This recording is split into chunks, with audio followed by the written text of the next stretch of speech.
नमस्कार दोस्तों। Expert guidance academy की क्लास में, ऑनलाइन क्लास में हम लोग डिस्कस कर रहे थे पॉलिटी, राज्य व्यवस्था। और अब तक राज्य व्यवस्था में हम लोगों ने काफ़ी कुछ पढ़ लिया है। आज हम लोगों को भाग एक, जो भारतीय संघ एवं उसके राज्य क्षेत्र है, उसी से संबंधित टॉपिक है आपका भारतीय संघ के राज्यों का पुनर्गठन। ठीक, सबसे पहले तो आप चैनल को सब्सक्राइब कर दीजिए। दूसरी बात, इस टॉपिक को पढ़ने से पहले इसका जो प्रीवियस वीडियो है राज्य व्यवस्था का, वो पढ़ना बहुत मस्ट है। उसमें भाग एक में हम लोगों ने आर्टिकल 1 से आर्टिकल 4 तक राज्य और उसकी स्थिति के बारे में चर्चा किया है और राज्य किस प्रकार से थे। क्योंकि थोड़ा सा मैं यहाँ पर चर्चा करता हूँ, लेकिन एक बार अगर आप उस वीडियो को देख करके इसको देखेंगे तो आपको अच्छे से समझ में आएगा। 1949 में जब हमारा मूल संविधान लागू हुआ तो उसमें राज्यों को, जो भारतीय संघ के राज्य क्षेत्र थे, उनको 4 समूहों में बांटा गया था। समूह क, ख, ग और घ। ठीक, 4 समूह में राज्य बटे हुए थे। क में भी उन राज्यों को शामिल किया गया था जिसमें ब्रिटिश गवर्नर थे, काम करते थे। ख में ऐसी देसी रियासतें थीं जो बड़ी थीं, है ना। और ग में वे रियासतें जो छोटी थी और जहाँ पर आयुक्त या कमिश्नरी के माध्यम से शासन व्यवस्था चलता था। और घ में उन राज्यों को रखा गया था जो विदेशों से अर्जित किए गए क्षेत्र से। ठीक, तो इस प्रकार से 4 समूह बनाए गए थे, लेकिन ये समूह बहुत ज़्यादा दिनों तक बरकरार नहीं रह पाया। ठीक, बहुत सारी मांग उठी और अंततः 1953 में एक राज्य पुनर्गठन आयोग को गठित करने की आवश्यकता पड़ी। ठीक, इसी राज्य पुनर्गठन आयोग की सलाह पर ये गठित हुई तो 1953 में। देखिए, यहाँ सावधान रहिएगा क्योंकि इसका गठन तो 1953 में हुआ था और इस आयोग ने अपनी रिपोर्ट 1955 में मतलब दी थी, है ना। जब भी कोई आयोग बनाया जाता है किसी मुद्दे पर विचार करने के लिए, तो उस सभी तथ्यों को समझ करके उसके आधार पर ही कोई निष्कर्ष निकालते हैं। तो 1955 में इन्होंने अपना जो है सलाह दिया, रिपोर्ट सौंपी और इन्हीं के रिपोर्ट को आधार बनाते हुए संविधान में संशोधन किया गया और यह 7वां संविधान संशोधन था। ठीक, यह हमारा 7वां संविधान संशोधन अधिनियम 1956 में हुआ और उसके अनुसरण में ही एक राज्य पुनर्गठन अधिनियम पारित किया गया। और ये जो 4 समूह के राज्य थे, इनको 2 वर्गों में विभाजित कर दिया गया। ठीक,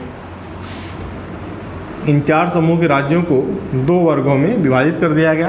पहला वर्ग संघ शासित प्रदेश या संघ शासित राज्य, ऐसे राज्य जिस पर संघ का अधिकार होगा और इसमें समूह ग और घ के राज्यों को रखा गया।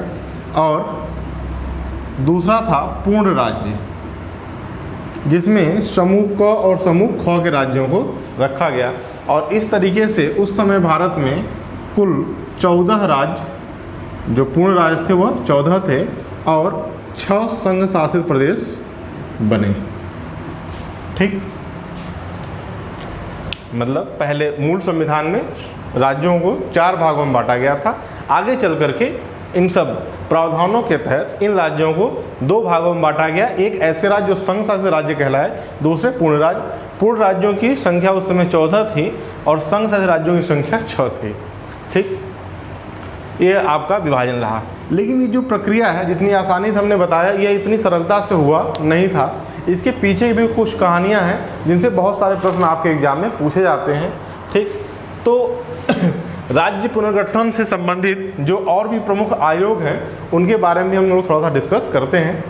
तो अभी आपको ये याद रखना। अच्छा, एक चीज़ और ध्यान समझिएगा, 7वें संविधान संशोधन अधिनियम के तहत संविधान का जो भाग 7 था, जो समूह ग और घ के राज्यों की चर्चा करता है, समूह ग के राज्यों की चर्चा करता था, इसको हटा दिया गया, है ना। ठीक, मतलब कि संविधान में अभी आप देखेंगे तो संविधान का जो हमारा संविधान है, इसका जो भाग 6 है, इसमें क्या है, इसमें राज्य का शासन है। तो ये जो राज्य की बात की गई, ये पूर्ण राज्य की बात की गई, है ना। और भाग 8 में संघ शासित प्रदेशों के शासन की व्यवस्था या बारे में बतलाया गया है। भाग 7 को ख़त्म कर दिया गया है ना, तो उसमें ग जो समूह ग के राज्य थे उनकी चर्चा थी, उसको ख़त्म कर दिया गया 7वें संविधान संशोधन 1956 के तहत। तो 7वां भाग हट गया। सबसे पहले हटने वाला भाग 7वां ही था। अभी तक संविधान से 2 ही भाग हटे हैं, भाग 7 और भाग 9। भाग 9 को पुनः रूपांतरित करके दूसरे रूप में इस्टेब्लिश किया गया, लेकिन भाग 7 निश्चित है संविधान में आपको नहीं मिलेगा। ठीक, तो यहाँ तक आप नोट कर लें। फिर हम उस आयोग की बात करेंगे जहाँ पर आप देखेंगे बहुत सारा विवाद होगा और दक्षिण भारत में सबसे पहले राज्यों को पुनर्गठित करने की मांग होगी और भाषा के आधार पर एक डिबेट होगा पूरे भारत में कि हम भाषा के आधार पर राज्यों का विभाजन करें।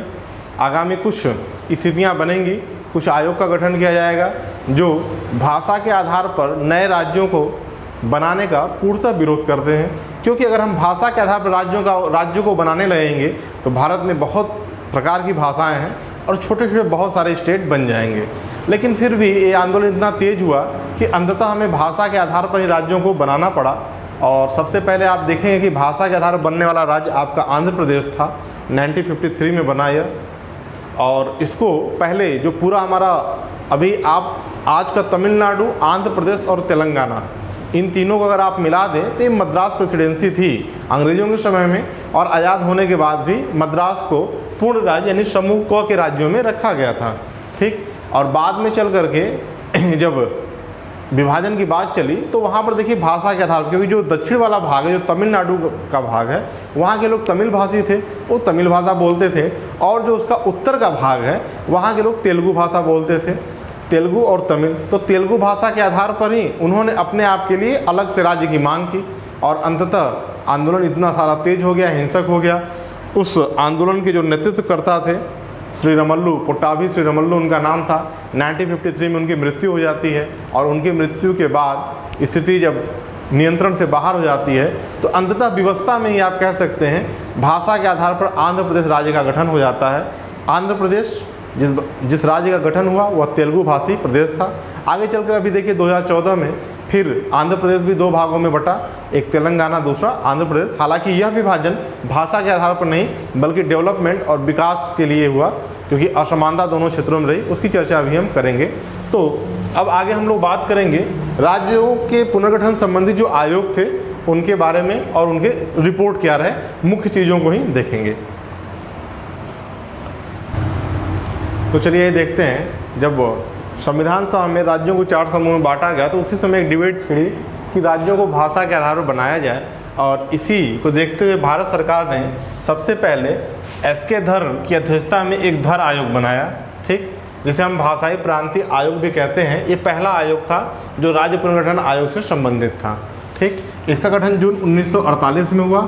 इसके अध्यक्ष के बारे में पूछा गया तो एस.के. धर की अध्यक्षता में इस आयोग का नाम वैसे देखा जाए तो भाषाई प्रांतीय आयोग था। यह चेक करने के लिए यह आयोग बनाया गया था कि क्या भाषा के आधार पर प्रांतों का गठन उचित रहेगा कि नहीं रहेगा।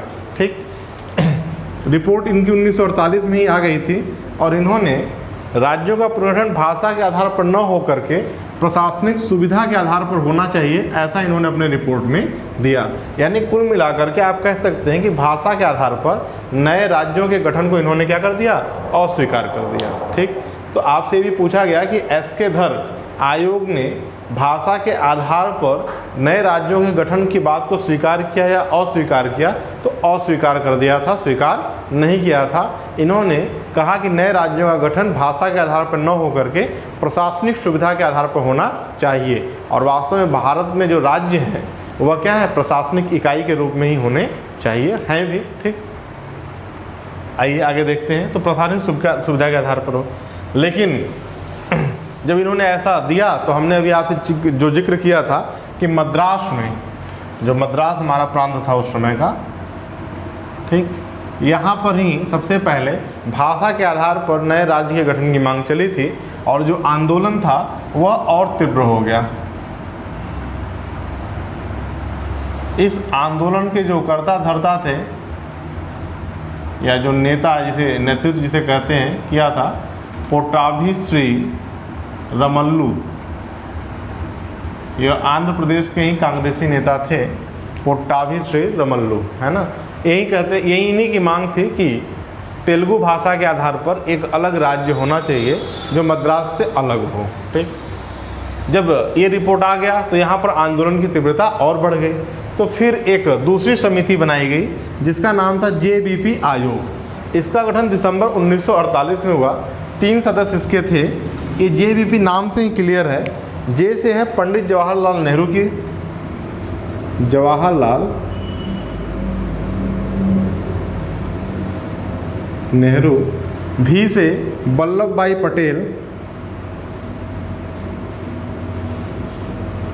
सरदार वल्लभ भाई पटेल। और पी से पट्टाभी सीतारमैया। ये वही पट्टाभी सीतारमैया हैं जिनको त्रिपुरी कांग्रेस अधिवेशन में 1939 में सुभाष चंद्र बोस ने हरा दिया था। ये महात्मा गांधी के कैंडिडेट थे जिससे त्रिपुरी संकट आया था। खैर इतिहास का पार्ट है, यहाँ पे हम आपसे चर्चा कर देते हैं। तो जवाहरलाल नेहरू जिनका इतिहास आप जानते हैं अच्छे से, ये आपके देश के प्रथम प्रधानमंत्री भी रहे। और वल्लभ भाई पटेल प्रथम गृह मंत्री और पट्टाभी सीतारमैया। ये 3 लोगों ने मिलकर, मतलब 3 लोगों को मिला करके एक आयोग बनाया गया दिसंबर 1948 में। इन्होंने अपनी रिपोर्ट अप्रैल 1949 में सौंपी और इन्होंने भी कहा कि भाषा के आधार पर राज्यों का जो पुनर्गठन है वो सही नहीं है और देश की एकता और सुरक्षा का हवाला देते हुए उसको स्थगित कर दिया कि भाषा के आधार पर नए राज्यों का गठन फिलहाल नहीं हो सकता। इससे देश की एकता और सुरक्षा क्या है, खतरे में आ सकती है। तो इनकी जो रिपोर्ट थी उसमें यही था कि भाषा के आधार पर राज्यों के पुनर्गठन की मांग को देश की एकता और सुरक्षा को ध्यान में रखते हुए स्थगित कर दिया गया। ये नहीं कहा नहीं होगा, लेकिन फिलहाल नहीं किया जा सकता, ऐसा इनका मानना था। लेकिन इसी के बीच में आप देखेंगे कि ये जो है पट्टाभी श्रीरामुलु अनशन पर बैठ जाते हैं, आमरण अनशन करते हैं और भूख हड़ताल जिसे आप कह सकते हैं। और उसी कारण ये क्या कहते हैं, मृत्यु हो जाती है और पूरा जो मद्रास है वहाँ पर यह आंदोलन हिंसक हो जाता है। लोग मार काट पर उतारू हो जाते हैं और अंततः जो है 1953 में 1953 में एक नया स्टेट आंध्र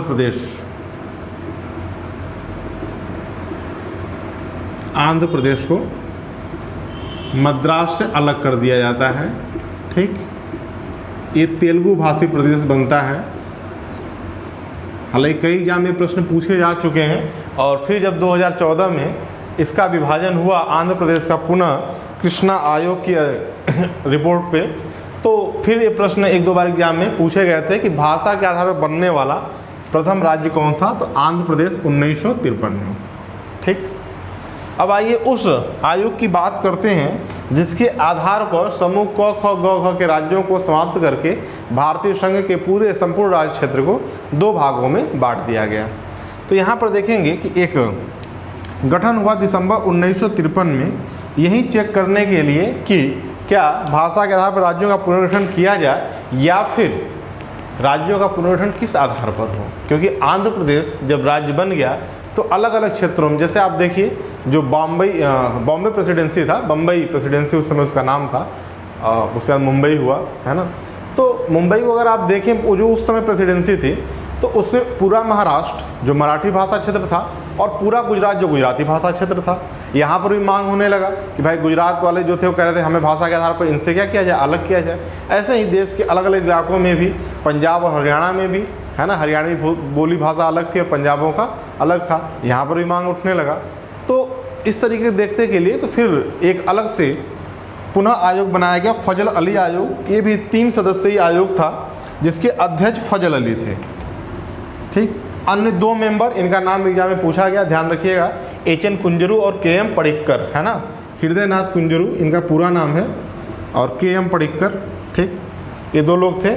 इस आयोग का गठन दिसंबर 1953 में किया गया है ना, और इन्होंने अपनी रिपोर्ट 1955 में दिया था। इन्हीं की रिपोर्ट के आधार पर अभी जो हमने आपको इसके पहले बताया, जो संविधान में 7वां संविधान संशोधन और राज्य पुनर्गठन अधिनियम 1956 को पारित किया गया, वह इन्हीं रिपोर्ट के आधार पर पारित किया गया। इन्होंने नए राज्यों के गठन के लिए भाषा को आधार के रूप में स्वीकारा जरूर है। ठीक, भाषा इनका, अच्छा यहाँ तक आप नोट कर लें, फिर इस रिपोर्ट की बातों का जिक्र मैं यहाँ पर कर देता हूँ। तो फजल अली आयोग ने जो अपनी रिपोर्ट सौंपी, इन्होंने पहली बात तो ये कही कि भाषा के आधार पर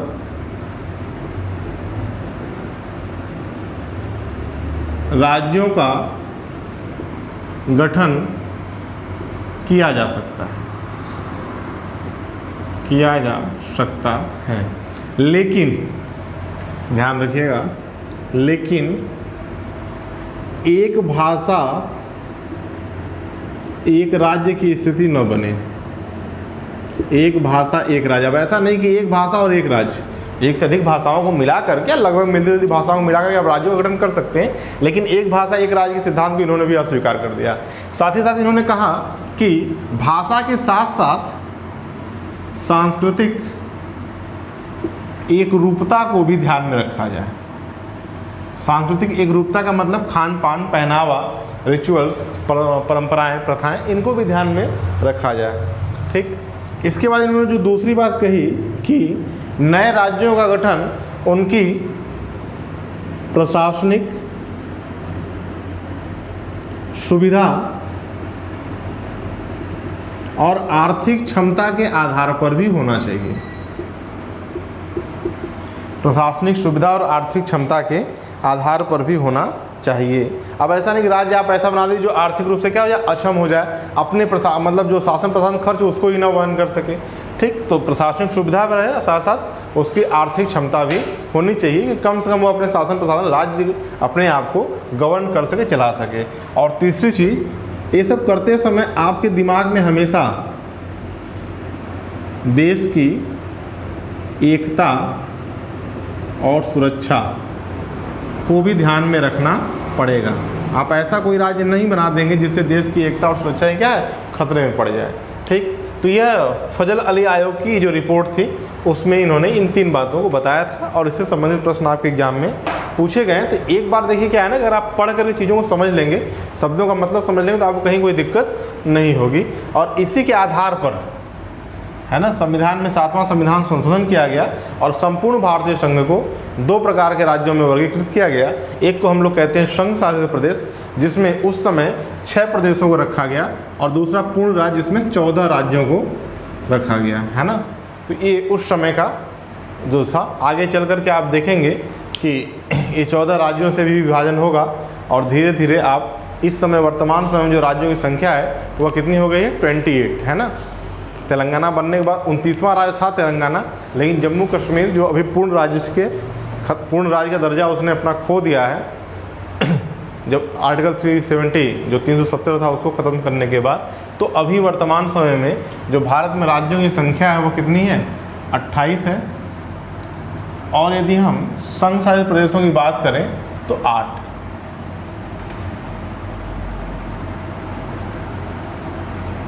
ठीक, तो यहाँ तक आप नोट कर लें। फिर देखते हैं किस सन में कौन से राज्यों का गठन और कौन सा राज्य कब किस तरीके से गठित हुआ। आइए देखते हैं। 1956 के बाद बने, है ना, 1 नवंबर 1956। ठीक, 1 नवंबर 1956 जो राज्य पुनर्गठन आयोग जो 2 भागों में वर्गीकृत था, उसमें 14 पूर्ण राज्य और 6 केंद्र शासित प्रदेशों के गठन के बाद जो नए राज्य बने उसकी चर्चा हम यहाँ पर करते हैं। यहाँ देखिए 3 मेन कॉलम आपके सामने बनाया गया है। संघ शासित प्रदेश और वर्तमान राज्य जो अभी हैं उनकी चर्चा की गई है, किस सन में वो बने हैं और किन राज्यों से पृथक हुए या किसका शासन पूर्व में वहाँ पर था। तो सबसे पहले आप देखिए 15वें राज्य के रूप में बम्बई जो प्रांत था यह विभाजित हुआ 1960 में और 2 राज्य बने, महाराष्ट्र व गुजरात। ठीक, तो महाराष्ट्र तो बम्बई ही रहा, गुजरात के रूप में 15वां राज्य बना। ठीक, तो 1960 महाराष्ट्र व गुजरात ये 2 नए राज्य अस्तित्व में आए। इसके बाद आप देखेंगे 61 में पूर्व में पुर्तगालियों का शासन था, दादरा एवं नागर हवेली इसको इन लेकर के यूनियन टेरेटरी बनाया गया। क्या बनाया गया, यूनियन टेरेटरी, यानी कि संघ शासित प्रदेश के रूप में दादरा एवं नागर हवेली, यानी कि यह 7वां यूनियन टेरेटरी होगा, 6 तो पहले से थे। ठीक, इसके बाद गोवा, दमन एवं दीव, है ना, 1962 में गोवा, दमन, दीव को पहले यूनियन टेरेटरी बनाया गया और 1987 में जा कर के गोवा 25वें राज्य के रूप में पूर्ण राज्य में परिवर्तित हो जाएगा, मतलब कि कंप्लीट राज्य। अभी वर्तमान समय में गोवा क्या है, आपका कंप्लीट स्टेट है और इसकी राजधानी कहाँ है, पणजी। ठीक, दमन एवं दीव अभी भी क्या है, आपकी यूनियन टेरिटरी हैं। दमन दीव दादर नागर हवेली काफ़ी समय तक अलग थे, लेकिन पिछले साल ही 26 जनवरी 2020 को इनको आपस में मर्ज करके एक यूनियन टेरिटरी के रूप में बना दिया गया है, दमन दीव और दादर एवं नागर हवेली। करंट का क्वेश्चन है, समसामयिकी में आपसे पूछा जा सकता है। ठीक, अभी लास्ट में हम उसको डिस्कस कर देंगे कि वर्तमान समय में कितने राज्य और क्या क्या नए नए परिवर्तन हुए हैं। इसके बाद देखिए पांडिचेरी, जिसका वर्तमान समय में नाम क्या है, पुदुचेरी, है ना। यह 1962 में संघ शासित प्रदेश बना और आज भी यह संघ शासित प्रदेश यानी कि यूनियन टेरिटरी ही है, लेकिन इसकी एक यूनिकनेस है, यह अन्य यूनियन टेरिटरी से अलग है। ठीक, और इसके साथ साथ दिल्ली जो आपका केंद्र शासित प्रदेश है, तो दिल्ली और पुदुचेरी ये दो ऐसे केंद्र शासित प्रदेश हैं जहां पर आपकी क्या है, लेजिस्लेटिव असेंबली यानी कि विधानसभा है।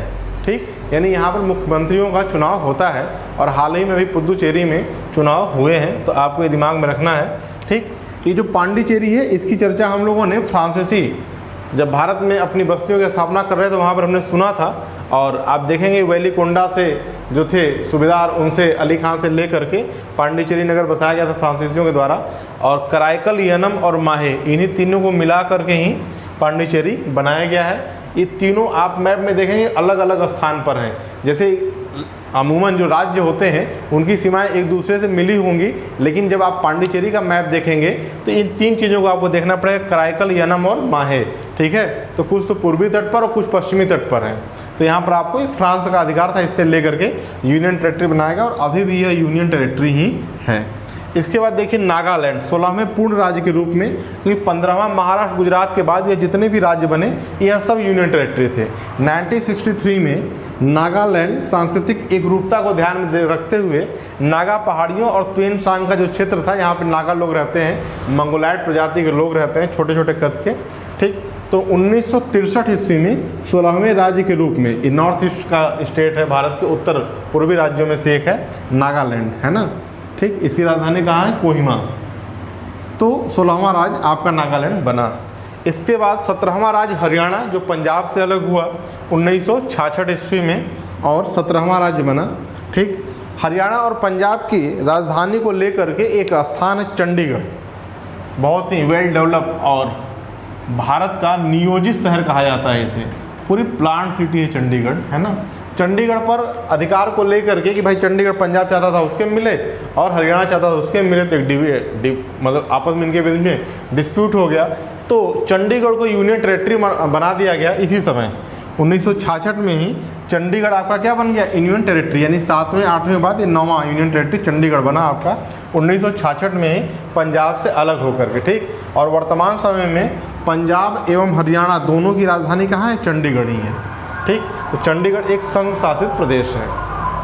इसके बाद 18वें पूर्ण राज्य के रूप में हिमाचल प्रदेश, इसको भी पंजाब के पहाड़ी क्षेत्रों से अलग करके 1971 ईस्वी में बनाया गया। ठीक, तो यहाँ पे हमने ईयर भी लिख दिया है और थोड़ा सा आपको एक बार समझाते चल रहे हैं कि कई बार राज्यों के निर्माण का क्रम आपसे पूछ लेता है ना, तो थोड़ा सा एक बार दिमाग में आपके रहेगा तो आप आराम से कर लेंगे।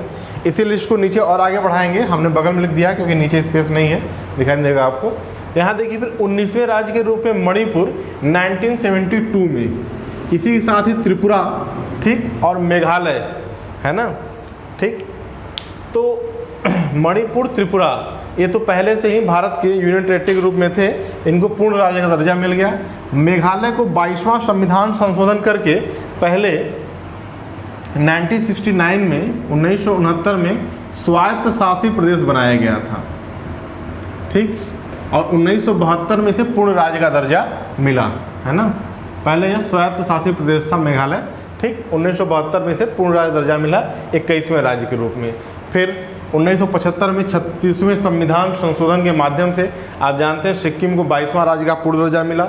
इसके पहले सिक्किम क्या था, एक स्वतंत्र राष्ट्र था, चोग्याल वंश का यहाँ पर शासन था, है ना। यह एक बार आपके पीसीएस एग्जाम में पूछा गया प्रश्न है। तो चोग्याल वंश से इसको क्या किया गया, पहले 35वां संविधान संशोधन हुआ जिसके तहत इसे संयुक्त राज्य बनाया गया, और बाद में 36वें संविधान संशोधन अधिनियम 1975 से इसे जो है पूर्ण राज्य का 22वें राज्य के रूप में सिक्किम को इस्टेब्लिश किया गया। वर्तमान समय इसकी राजधानी कहाँ है, गंगटोक, है ना। 23वें राज्य के रूप में मिजोरम को 1987 ईस्वी में, और इसी साल आप देखेंगे 24वां राज्य अरुणाचल प्रदेश और 25वां राज्य गोवा, जिसकी चर्चा हमने पहले भी आपसे किया था।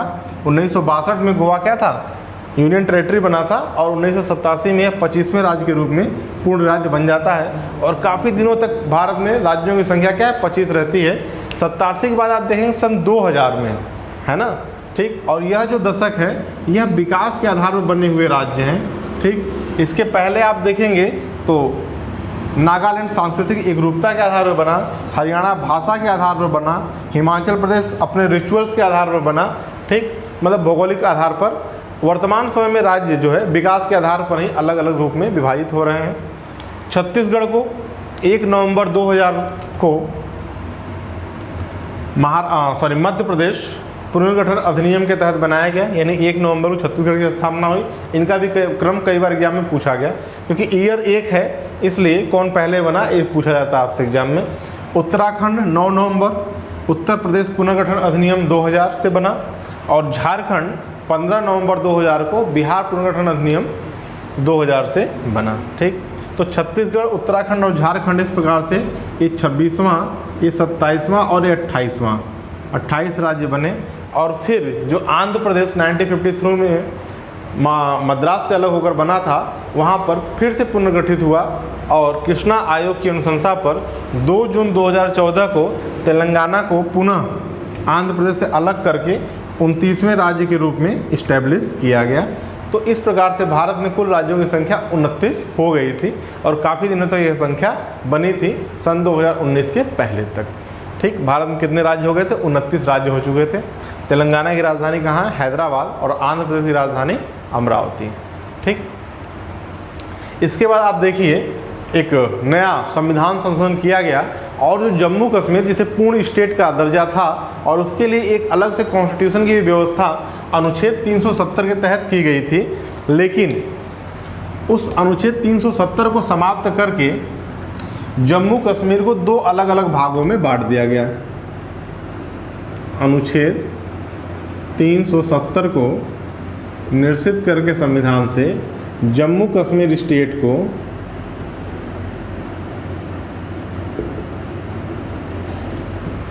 दो भागों में बांट दिया गया।